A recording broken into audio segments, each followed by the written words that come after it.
people do not have money in their pockets, they cannot buy things, and prices need to slow down, which have, yes.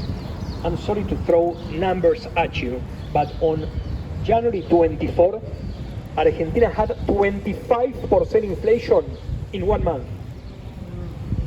It has now been stabilized by the government at approximately between 2 and 3% a month, which is more than most countries have a year, and that is at a cost of an approximately 22% crunch in consumption, which is also unsustainable, and the reason you find so much hardship around. Yes? So, going on.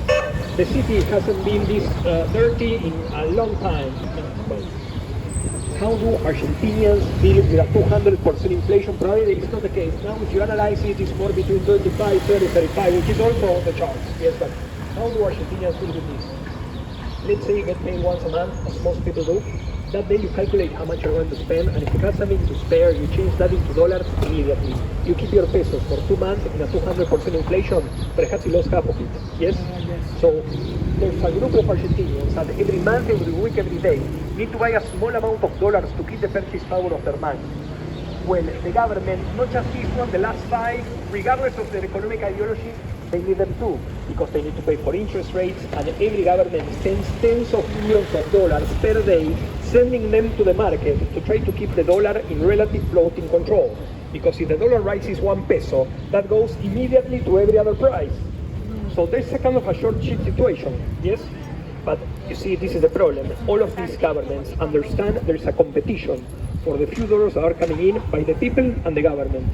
So all these governments impose restrictions for Argentinians to buy and sell dollars legally. Immediately, a black market sprang out. We call it the blue market, okay? It's a black market. So 3 years ago, it was 100% difference of what you will get if you change $1 in the streets or you use your credit card and go through the legal market. If you change your money in the streets, we were the cheapest country in the world. But the backpackers were like, not anymore. The government came into power, devaluated in the first week the currency by 50%, almost closing the gap between the two different rates of the dollar. And from that point on, they have burned the ships in order to keep the dollar down. Last year, they somehow convinced the American government to start buying pesos in our money. At some point this ends, yes, but this is a problem from your perspective. From the cheapest country in the world 3 years ago, the government pushing the dollar down artificially, prices might not be skyrocketing at 25% a month, but still accumulating at an astonishing rate. Well, dollar in the same position, 3 years of inflation, we have become more expensive than euro. You've been to lunch? Yeah. Absolutely insane, yes? The government comes and says, what do you complain about, Argentina worker? You were making $350 a month 2 years ago.